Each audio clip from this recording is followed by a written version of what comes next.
మల్లన్న మస్తు బిజీగా ఉంటుండి నడుమ నాతోని మాట కూడా మాట్లాడతలేడు. ఏం చేస్తుండో ఏడున్నాడో ఓసారి అరుచుకుందాం. ఓ మల్లన్న ఏడిపోతున్నావు? ఓ పిల్ల ఎటన పోయేటప్పుడు వలకరియొద్దని తెలియదా నీకు? అడగకపోతే ఎట్లా తెలుస్తుంది మల్లన్న నీ శాగస్తం కాకపోతే? ఇగో ఏమన్నాను గాని శాదస్తం మాత్రం నాకు పురుగు తిరుగుతుంది చెప్తున్నా. నాకు తెలుగు భాషలో నచ్చని ఏకైక పదం ఆ శాదస్తం అనేది.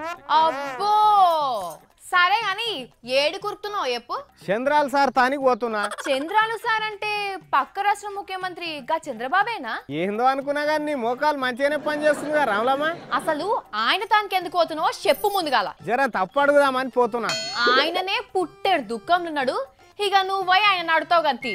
నీ పిల్లని విసికి పెట్ట అప్పంటే పైసలు అనుకున్నావు అయ్యింది.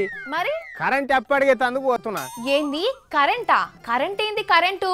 ఏమంటున్నావు జర చక్కగా చెప్పు. నీకు అన్ని పూసగుచ్చినట్టు చెప్పాలి. ఏం దమాకో ఏమో అనేది.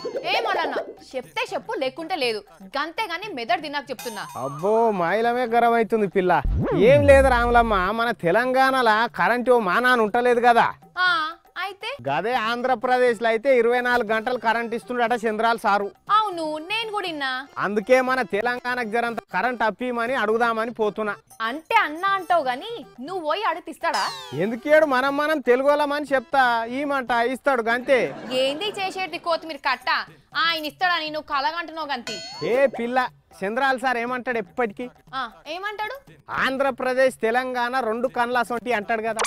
అవును గందుకే పోయి అడుగుతా. సారు నీ ఒక కన్ను చీకట్లున్నది, జర లైట్ కట్ కేసి వీటికి ఎలుగులు ప్రసాదించు నాయన అని చెప్పి చెప్తా. అయినా మల్లన్న నువ్వు పోతే గీతే మన కేసీఆర్ సార్ తానికి పోవాలి గాని గాయన తానికి ఎందుకే? ఓ పిల్ల మన కేసీఆర్ సార్ ఏం చెప్పిండు? 3 ఏళ్ళ లోపుకే పట్టూరు 24 గంటలు కరెంట్ ఇస్తా అని చెప్పలే. ఇక ఆయన ఎట్లయినా చేస్తాడు 3 ఏళ్ల తర్వాత. అది ఇరుకున్న ముచ్చట్నే, ఎందుకంటే మాట తప్పే మనిషి కాదు కాబట్టి. మరి అదివర దాకా చీకట్లనే ఉందామా? గందుకే గడ్డం సార్ దగ్గర పోయి అడుగుదామని చూస్తున్నా. అయినా నీకు గీ బుద్ధి ఎందుకు పుట్టింది ఇప్పుడు నువ్వే పోయి కరెంట్ అడగాలని? నేను దినం 3 వార్తలు చెప్తున్నాగా. కరెక్ట్ గా ప్రోగ్రామ్ వచ్చే వాళ్ళకే కరెంట్ పోతున్నదట. మా ముసల్ది లొల్లి పెడుతున్నది. ఇక మరి ఎట్లనే చేసి కరెంట్ తెప్పిద్దామని చంద్రబాబు సార్ దగ్గర పోతున్నా. ఆయన ఇస్తాడో ఇయ్యడో నాకు ఎరకలేదు గాని నువ్వు చేసిన ఆలోచన అయితే చిన్న సన్నది కాదే మల్లన్నో. ఏమనుకున్నావు మరి మల్లన్న అంటే చిన్నపాటి గాంధీ తాత లెక్క. ఇక కరెంట్ తెచ్చినాక ఎట్లయినా నువ్వు కాలు మోగుతావు గానీ ఇక సరే. గింతంత కలిగిస్తే చాలు ఏడికో పోతావు కదా. గట్టనే మంచిదమ్మా, పోయి వస్తా.